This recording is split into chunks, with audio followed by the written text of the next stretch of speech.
네, 정치권 상황 자세히 짚어보겠습니다. 김민수 전 국민의힘 대변인, 강성필 민주당 부대변인과 함께하겠습니다. 어서 오십시오. 안녕하세요. 네. 자, 윤 대통령 측의 법률 자문인이죠. 석동현 변호사가 어제 기자회견을 했습니다. 대통령이 체포의 채자도 꺼낸 적이 없다라는 얘기를 했더라고요. 네. 어제 어떻게 들으셨나요?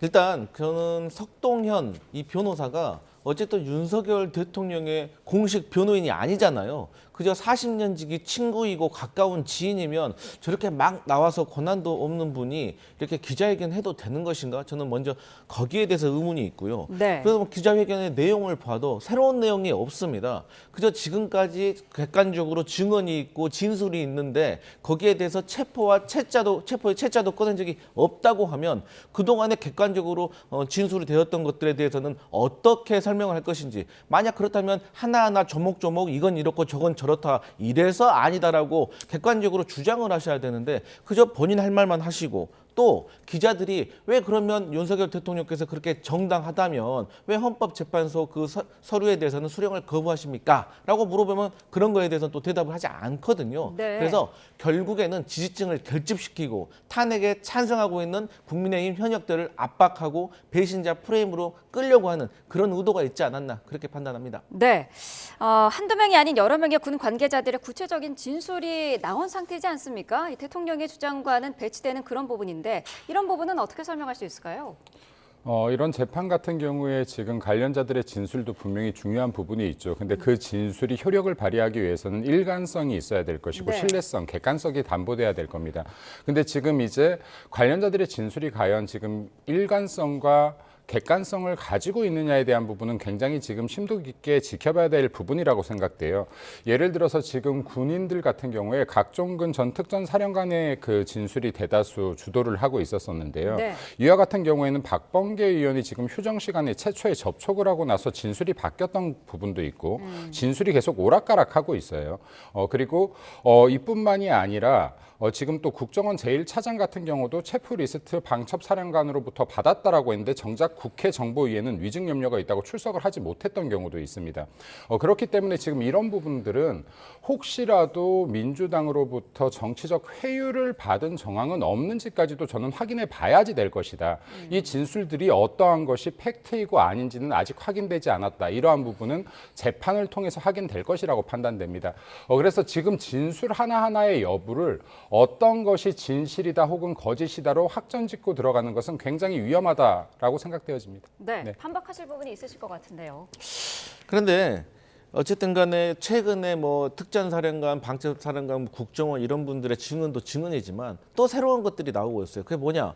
아니 윤석열 대통령께서 뭐 언론 보도에 따르면 4명씩 1명을 체포하라 이렇게 구체적으로 지시했다는 거 아니겠습니까? 그래서 물론 이게 객관적으로 더 확인이 돼야 될 부분이 있는 거긴 하지만 어쨌든 간에 제가 다시 말씀드리지만 그냥 추상적으로 애매모호하게 그런 적 없다라고 할 문제가 아니라 이러한 증언은 이것이 잘못됐고 저러한 증언은 이게 잘못됐다라고 객관적으로 말하는 게 필요하다, 이렇게 말씀드리겠습니다. 지금 그런 것들을 다 일일이 반박하기에는 이게 재판 과정 전에서 언론을 통해서 말하는 건 적절치 않을 수 있고요. 지난 7월 같은 경우에 보면 민주당에서 이화영 재판 당시에 이화영 전 부지사의 가족이나 측근들을 만나서 회유하려던 정황들이 굉장히 많이 나왔습니다. 지금 이와 같은 상황에서 봤었을 때 민주당 의원들이 혹시라도 부적절한 군인들과의 접촉을 통해서 이러한 회유를 해서 이런 진술들을 끌어냈다라고 하면 이것이야말로 정말로 중요한 위법 행위가 될 수가 있을 것이다. 그리고 지금 재판 과정 전에서 이러한 진술들이 어떠한 진위 여부가 확인된 상태가 아니기 때문에 국민들을 선동하는 형태로 민주당이 이러한 진술들을 활용하고 이용하는 것은 잘못됐다라는 말씀도 드리고 싶고요. 그리고 민주당이 지난 11일 날 제보센터까지 만들었어요.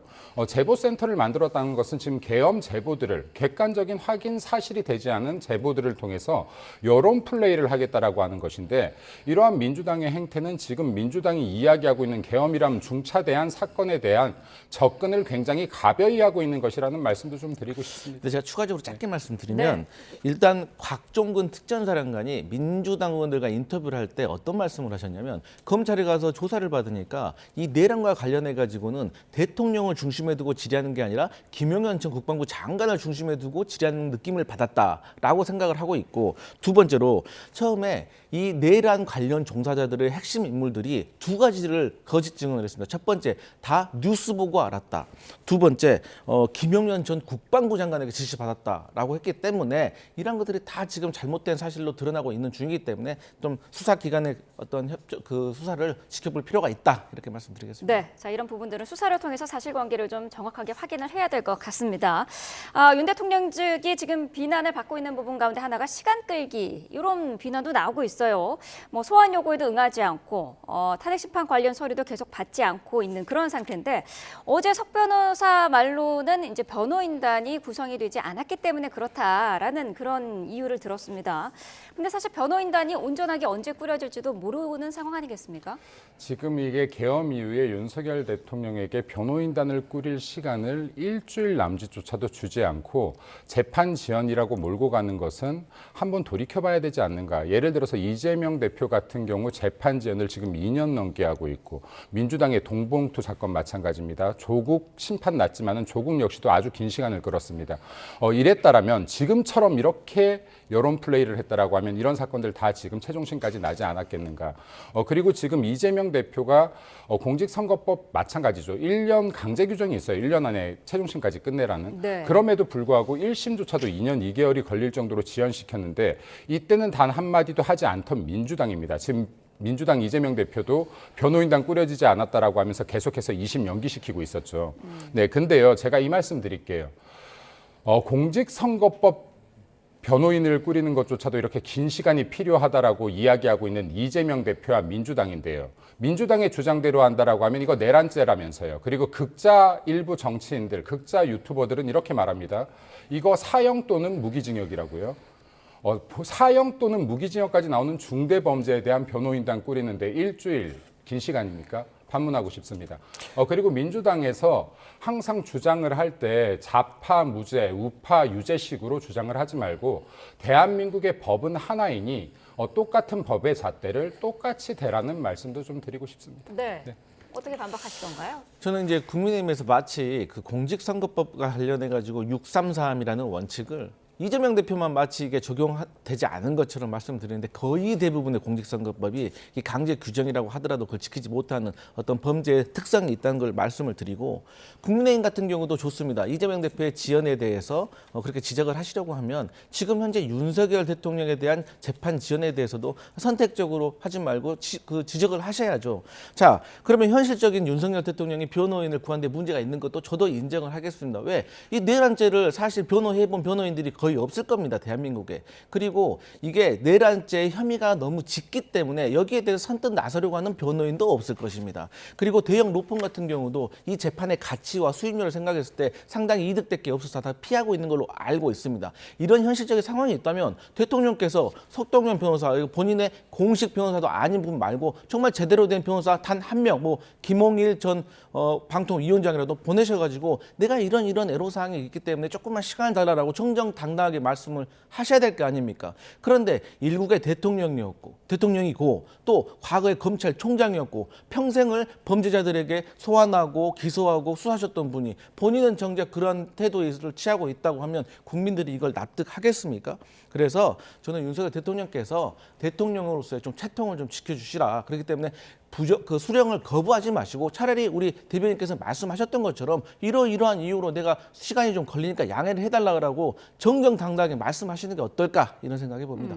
그 부분은 좀 궁금하긴 합니다. 석동현 변호사도 지금 공식적으로 이제 대통령의 변호를 맡은 상황은 아닙니다만은 대통령의 입장을 대변을 하고 있는 그런 상태지 않습니까?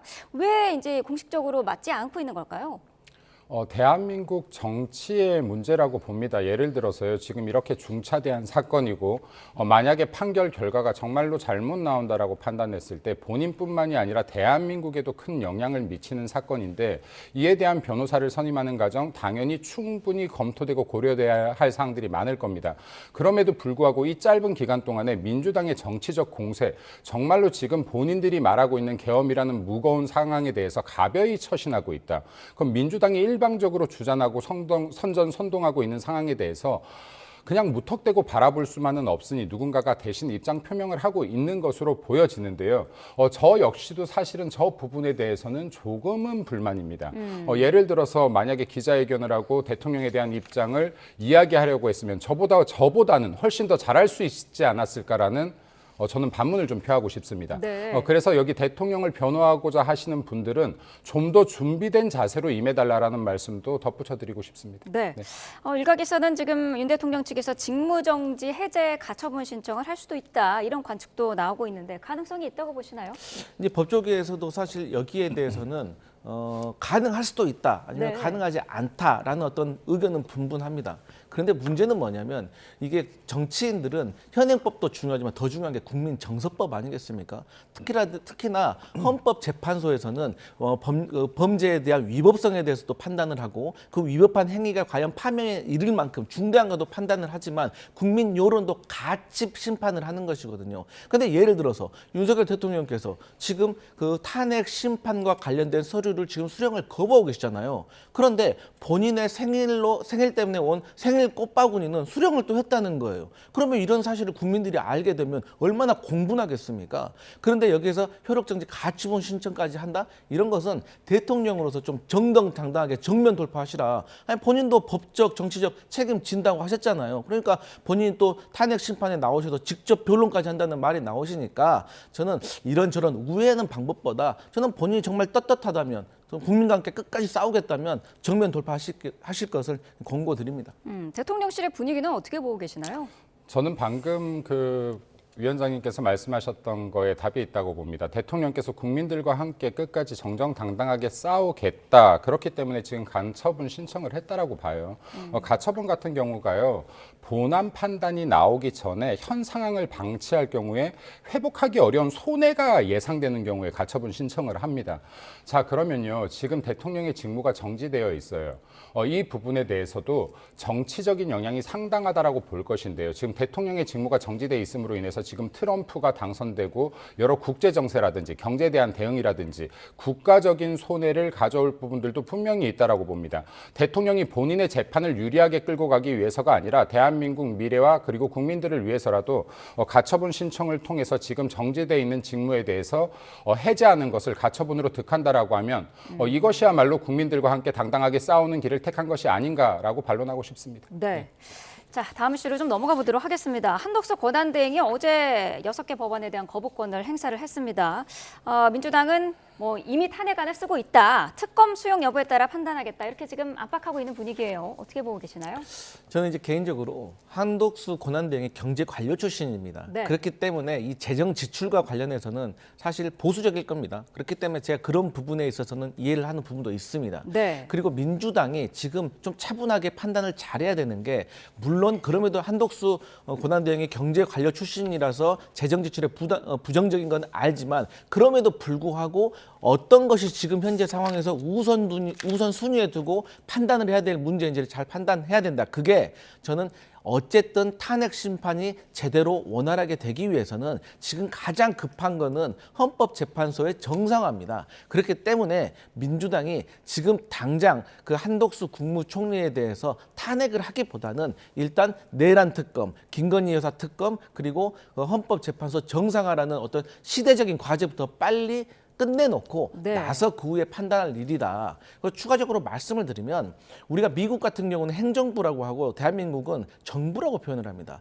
그 이유가 뭐냐면 미국 행정부는 법률 제출권이 없습니다. 그렇기 때문에 정부에게 법률 거부권을 주는 겁니다. 네. 하지만 우리나라는 법률 제출권이 있기 때문에 헌법에 있기 때문에 사실상 법률 거부권을 쓰는 것을 상당히 보수적으로 해야 됩니다. 그렇기 때문에 저는 이런 차원에서 한덕수 국무총리가 법안과 관련해서 본인의 어떤 신념이 있다고 하기 때문에 그런다고 치지만 정치적인 쟁점인 특검과 관련해 가지고는 절대로 거부권을 행사해서는 안 된다. 이런 말씀 드리고 싶습니다. 네. 1월 1일까지 결정해야 되는 특검 중에 이제 가장 핵심이 김여사 특검법이 있고요. 내란 특검법이 있는데 사실 내란 특검법 같은 경우에는 한덕수 권한대행 입장에서도 본인이 관여가 돼 있는 그런 부분이기 때문에 고민이 더 깊을 것 같아요. 저는 이게 법률의 안건마다의 차이가 아니라 한덕수 대행의 지금 권한대행의 이 권한의 범위로 접근하는 것이 맞다라고 생각합니다. 예를 들어서 여와 야가 지금 동일하게 이야기하고 있는 것이 한덕수 국무총리는 선출된 권력이 아니다. 그렇기 때문에 현상 유지적인 소극적인 권한을 사용해야 된다라고 하거든요. 네. 이러한 차원에서 저는 지금 제2요구권을 발동한 것은 굉장히 소극적 권한을 사용했다라고 봅니다. 왜냐하면 기존의 대통령의 방식과 똑같이 현상 유지적이기 때문에 그렇습니다. 네. 근데 만약에요, 이거를 이 법안은 제2요구권을 쓰는 것이 맞고 이 법안은 제2요구권을 쓰지 않는 것이 맞다라고 판단하는 순간 이는 적극적인 지금 권한대행의 역할을 하고 있는 것이다. 그렇기 때문에 한덕수 국무총리가 권한대행으로서 어떠한 법률이 올라오더라도 이 부분에 대해서 정쟁적 요소가 있다라고 판단되면 제2요구권 쓰는 것이 그 권한을 소극적으로 현상 유지적으로 쓰는 것이다라고 말씀드릴 수 있을 것 같습니다. 야당이 언급하고 있는 소극적 권한에 국한해야 된다라는 거에 맞추려면은 특검법도 거부해야 된다라는 의견이신데 어떤 생각이신가요? 근데 오늘 일간지 사설 제목이 생각납니다. 국민의힘 법안 거부권은 괜찮고 헌법재판관 임명은 안 돼. 이거는 어느 기준입니까? 저는 한덕수 국무총리가 권한대행에 선출되지 않은 권력이기 때문에 저는 어떠한 권한을 행사할 때도 고민이 되는 지점이 있고 쟁점이 되는 사항이 있다면 국회에 와서 국회의장 주재 아래 여야 지도부하고 저는 협의를 좀 해야 된다고 생각합니다. 그런데 추가적으로 지금 쟁점이 되고 있는 게 헌법재판관 임명과 관련해서 지금 권한대행이 할 수 있는가 없는가에 대해서 지금 얘기가 나오고 있잖아요. 저는 개인적으로도 그렇지만 법률가도 많은 분들이 이렇게 얘기를 합니다.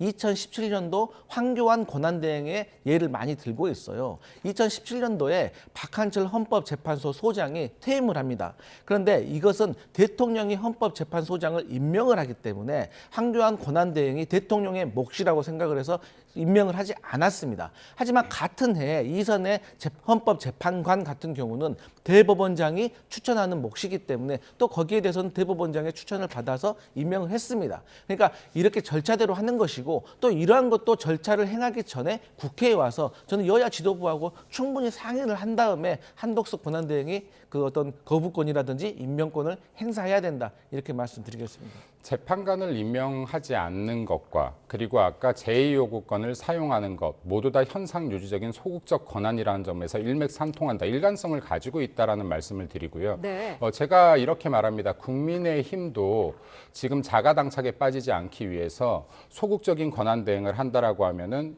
이것에 일관성을 맞출 필요가 있다. 이러한 차원에서 헌법재판관 임명하지 않는 것이 당연한 것이고 헌법에서 헌법재판관 대통령이 임명하게 돼 있거든요.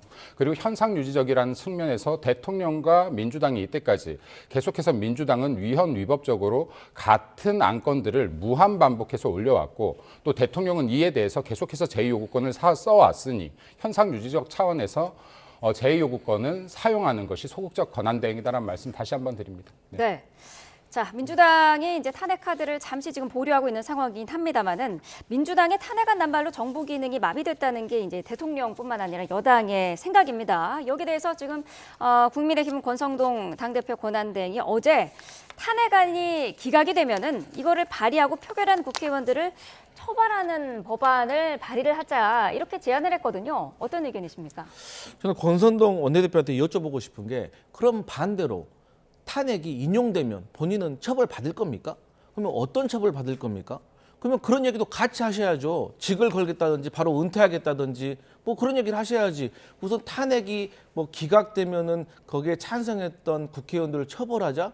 국회의원 한 명 한 명이 각각의 헌법 기관이에요. 이거 법치주의 사회에서 민주정당이라고 하는 국민의힘이 집권 여당으로서 이게 할 말입니까?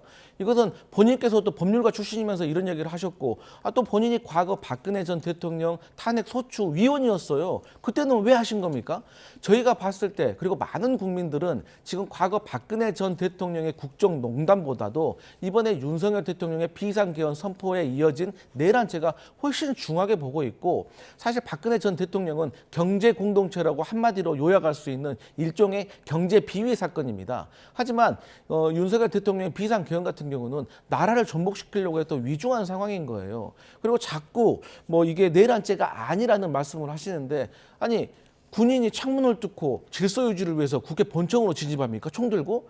오히려 군인들 때문에 질서가 혼돈스러워지는 거예요. 그리고 중앙선관위에 왜 HID 북파 공작원들을 왜 보낸 겁니까? 이게 국가가요, 북파 공작원이라는 정말 오랜 시간과 많은 예산을 들여서 힘들게 양성해온 국가 병력을 어떻게 이런 일에 마음대로 사적인 어떤 이유로 그런 걸 쓸 수 있는지 저는 정말 이해할 수가 없다, 이런 말씀 드리겠습니다. 박근혜 전 대통령 탄핵 당시에요. 민주당이 정말 온갖 유언비어와 온갖 혐의를 다 뒤집어 씌웠습니다. 근데 최종 판결을 보면요. 뇌물죄조차도 인정이 안 되고 있어요. 정치적 탄핵이었다는 게 시간이 지나고 드러나고 있는 겁니다. 지금도 마찬가지입니다. 민주당에서 유언비어들을 계속 배포하고 있죠. 마치 내란죄가 확정된 것처럼 이야기하고 있고, 하물며 한동훈 대표를 사살하라는 명령이 있었다. 이런 지금 유언비어들, 이런 가짜 뉴스들도 지금 아무렇지도 않게 유포가 되고 있습니다. 그렇기 때문에 지금 대통령의 혐의를 내란죄다 아니다로 확정지어서 말하는 것은 어떤 무엇보다도 위험하다라는 말씀을 좀 드리고 싶고, 그리고 지금 권성동 대표 말의 진위가 무엇이냐를 따지는 것이 중요한데요. 민주당이 이때까지 지금 탄핵을 그냥 탄핵 사유가 있어서 했던 것이 아니라 굉장히 위헌적이고 위법적으로 진행했다는 데 있습니다.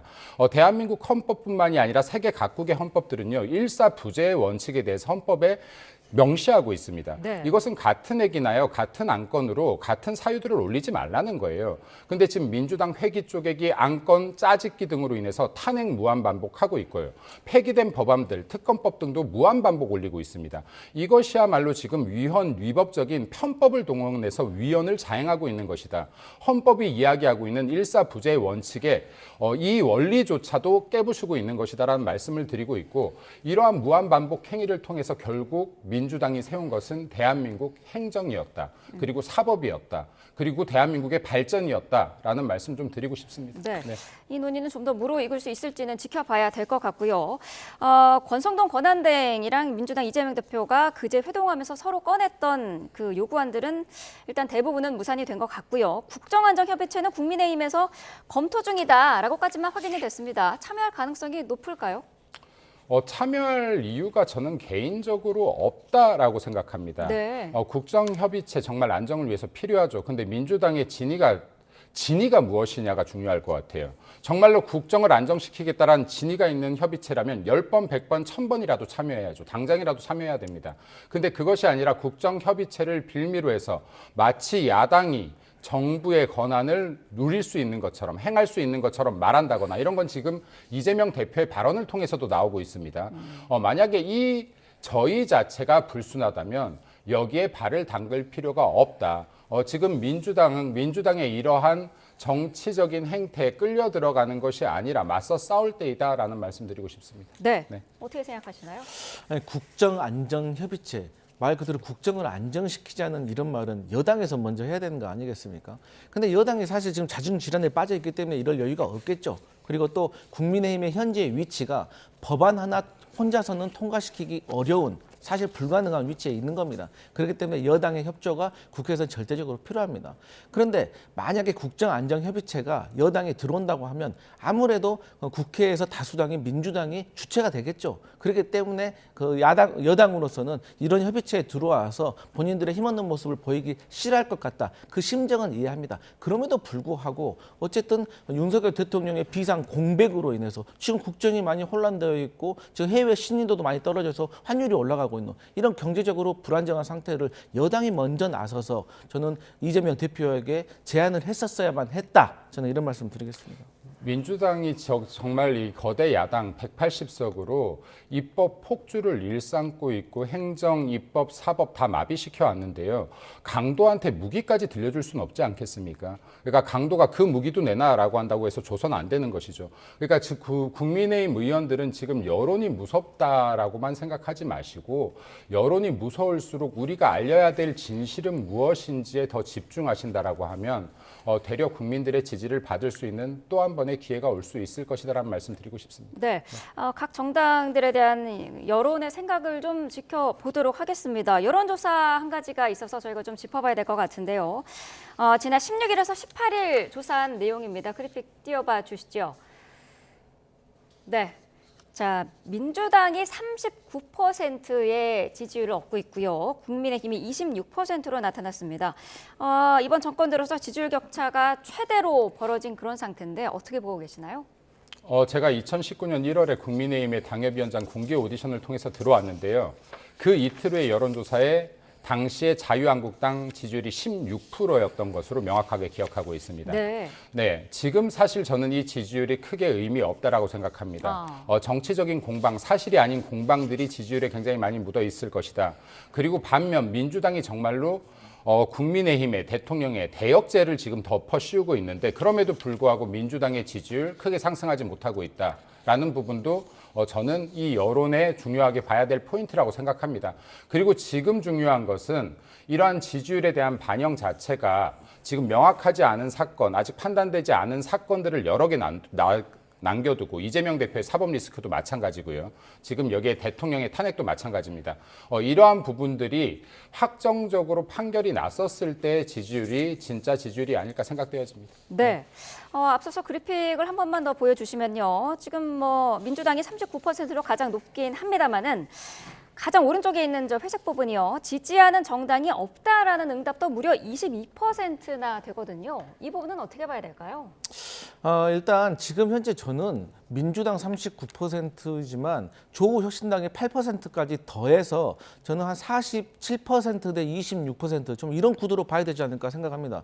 왜냐하면 지금 저렇게 격차가 많이 나는 것은 윤석열 대통령의 비상계엄으로 이어진 탄핵 시국이기 때문에 저렇게 큰 격차가 나는 것이거든요. 그럼에도 불구하고 이제 22%라는 것은 앞으로 이 탄핵 심판이라든지 그리고 계속되고 있는 수사에 대해서 조금 객관적으로 살펴봐야 될 필요가 있다라는 것이고 저는 어쨌든 아직까지 민주당이 중립층에 있는 국민들의 마음까지 사로잡기에는 부족했던 면이 있다고 생각을 합니다. 네. 그렇기 때문에 민주당이 비록 야당이지만 이번 기회에 국정 운영을 잘 운영할 수 있고 전국을 안정시킬 수 있다는 이 안정감을 국민들께 좀 보여줄 필요가 있다. 저는 그렇게 생각합니다. 네, 알겠습니다. 자, 두 분 말씀을 여기까지 듣도록 하겠습니다. 김민수 전 국민의힘 대변인, 강성필 민주당 부대변인과 함께했습니다. 고맙습니다. 감사합니다.